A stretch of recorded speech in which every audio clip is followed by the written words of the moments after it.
মার্কা আছে। কোন সে মার্কা? কয় দাড়ি পাল্লা নৌকা। ওই আর নৌকা নেই। ও তাহলে ঠিক আছে, আমার ভুল হয় আছে। তো এই যে মার্কা আছে, স্লোগান দি জিতবে এবার, হ্যাঁ আছে না নাই?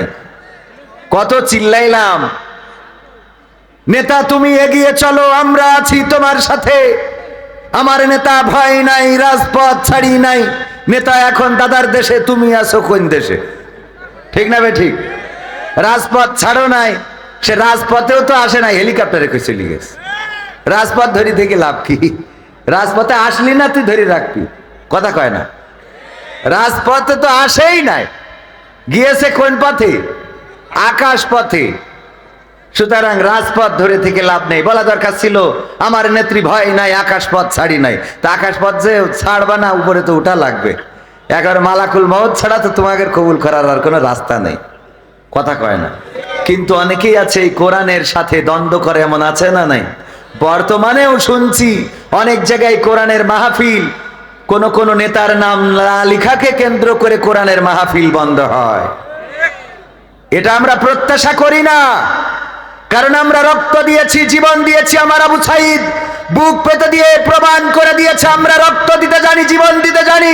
কিন্তু আমরা স্বৈরাচারের জুলুম মেনে নিতে জানি না, আমরা স্বৈরাচারীদের দোসরদের শাসন মেনে নিতে জানি না।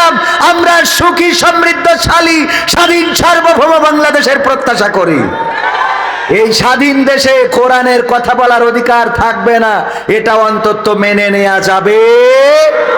সুতরাং আমি বলবো, কোনো কারণে ভাইয়ে ভাইয়ে দ্বন্দ্ব যেন না হয়।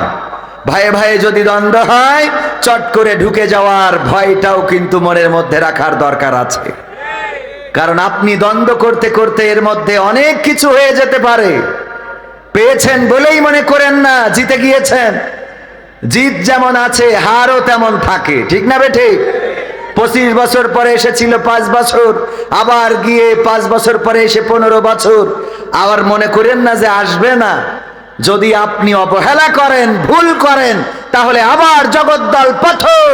যেভাবে আল্লামা সাইদি বলেছিলেন, আমি বাংলাদেশের উত্তর গগনে কালো মেঘ দেখতে পাচ্ছি।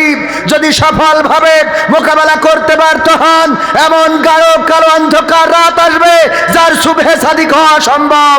এবং সেটা প্রতিটা কথা বাস্তবে পরিণত হয়েছিল না, হয় নাই? প্রতিটা কথা বাস্তবে পরিণত হয়েছে।